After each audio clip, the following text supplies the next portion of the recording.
తెలంగాణ జిల్లా జాగృతి యువ నాయకులు చందు కన్నెట్టి గారు మనతో ఉన్నారు. సార్ చెప్పండి, ఈ ఇష్యూ కోసం మీరు ఎలాంటి అంటే చర్యలు చేస్తున్నారు? ఎలాంటి న్యాయం కోరుతున్నారు? ముందుగా మీడియా మిత్రులందరికీ నమస్కారం. నేను చంద్రకాంత్ కర్ణాటి, రంగారెడ్డి జిల్లా యువ నాయకుల్ని. సో గత 15 రోజుల నుంచి ఏదైతే ఖమ్మం జిల్లాలో ఉన్న వెలుగుమట్ల అనే గ్రామంలో ఎవరైతే భూబాధితుల ఇల్లులో ఎవరైతే ఉన్నారో కనీసం ఒక 650 కుటుంబాలు మొత్తం రోడ్డు మీద పడ్డాయి. అలా అది ఎంత నీచాతి నీచం అంటే, ఎంత ఘోరం అంటే, రీసెంట్గా నిన్న మా కల్వకుంట్ల కవిత గారు, విశారదన్ మహారాజ్ గారు నిన్న అక్కడ ఏదైతే ఆ సిచ్యువేషన్ అయిందో ఆ ప్రాంతానికి వెళ్ళడం జరిగింది. అక్కడ చూసి ఎంత చిన్న పిల్లలు, మంత్స్ బేబీస్, చాలా మంత్స్ బేబీస్, ఒక ప్రెగ్నెంట్ లేడీ ఓన్లీ ఒక 15 days అయిందంట డెలివరీ అయిపోయి. తను ఎంత ఘోరమైన సిచ్యువేషన్లో అక్కడ అంబేద్కర్ భవన్ అని చెప్పేసి ఏదైతే ఖమ్మం రూరల్లో ఉన్నదో ఆ సిచ్యువేషన్స్లో వాళ్ళని అందరినీ పెట్టడం జరిగింది.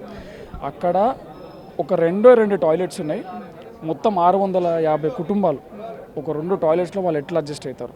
ఇంకొకటి, అక్కడ వాళ్ళకి కనీసం తినడానికి ఒక ప్రాపర్ ఫుడ్ లేదు, ఒక హైజీనిక్ లేదు.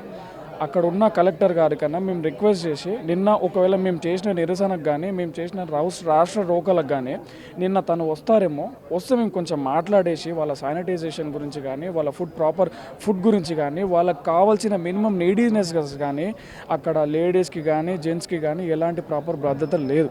ఇంకొకటి, అక్కడ మొత్తం అది ఏదైతే మేము అక్కడనే నైట్ మా కవితక్క గారితో అక్కడనే శాంతియుతంగా మేము అక్కడనే నిరసన తెలియజేసుకుంటూ మా కవితక్క గారు నిరాహార దీక్ష పొందుతూ నైట్ అక్కడనే ఉన్నాం. మాకు ఒక చిన్న ఎగ్జాంపుల్ చెప్తామండి. మేము ఏదైతే నిన్న మార్నింగ్ 10 o'clock నుంచి ఒక 4 to 5 వరకు మేము రాష్ట్ర రోకో చేసినాం. దాని తర్వాత నైట్ పోయి ఒక 10 o'clock నుంచి ఒక 2:30 వరకు అక్కడనే నిరసన చేసినాం. అక్కడ ఎంత ఘోరమైన దోమలు ఉన్నాయి, అన్ని ఘోరమైన దోమలు ఉన్నాయి. మాకు ఒక 6 hours to 7 hours అక్కడ నైట్ స్పెండ్ చేయడానికి మాకు చాలా ఇబ్బంది అయింది. పాపం చిన్న పిల్లలను పెట్టుకొని లాస్ట్ 14 to 15 days వాళ్ళ తల్లులు, వాళ్ళ చిన్న పిల్లలు అక్కడ ఎంతగానం ప్రాబ్లం ఫేస్ చేస్తారో, ఎన్ని వైరస్ తోటి వాళ్ళు ప్రాబ్లం ఫేస్ చేస్తారో మేము నిన్న కళ్ళతో చూసినాము. చాలా ఘోరమైన సిచ్యువేషన్ ఉంది.